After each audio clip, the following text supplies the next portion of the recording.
with the cell phones, like the regulation on the cell phone or the test that they run for EMFs, I think it's a few centimeters away from the body. Yeah. But when people are on a call, they don't hold their cell phone out here. Like it's right up against your brain. Yeah. Right? Same thing when it's in the pocket. Like it's touching our skin. Yeah. Right? Why do you think that it's not so mainstream yet? Like, why do you think these other countries are way ahead of the United States? Yeah. I think the United States, we're better marketers. I think we're better brand builders. And that's not a negative thing on the other countries, just that you come to America and we're capitalists.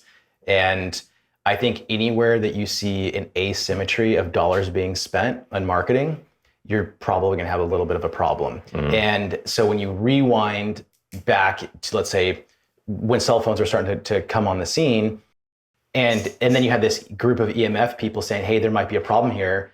You have a group of people that are unorganized, that don't actually know, but kind of know, don't have funding, against brands, some of the biggest brands on the planet, maybe the biggest brands on the planet, that are organized, that have money, that are communicating a message that nobody wants to ignore, because nobody wants to not have an iPhone, especially by the time iPhone 3 came out and you had a camera and you're now at your point, you're getting rid of your iPod, and like nobody wanted to have that conversation. So you have an extremely organized group of people here with huge money, and then an unorganized group of people here with no money. Yeah. And so you have this asymmetry.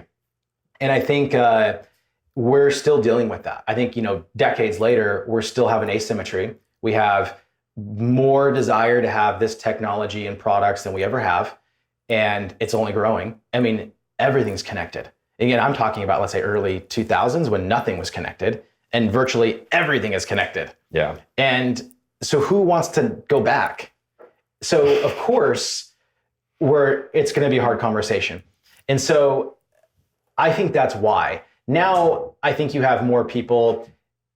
It's interesting because when you can actually look at some of our customer base, there's definitely, like, let's say, a group of people that are, again, on the conspiracy theory side, that have been, I would say, ahead of the curve for a long time, but more so because they're for other reasons. And then you have people, let's say, on the opposite side that are more wellness based and just thinking, okay, cell phones in general are bad because of the alerts, because of social media, and also, oh, by the way, there's this EMF thing that might be a problem too.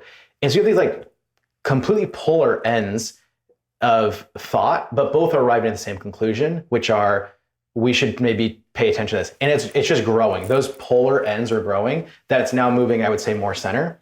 And I still think there's a lack of organization and a lack of funding on actually fueling that conversation. Because as you know, there's 20,000, 30,000 studies that have been done, that have been submitted to the World Health Organization.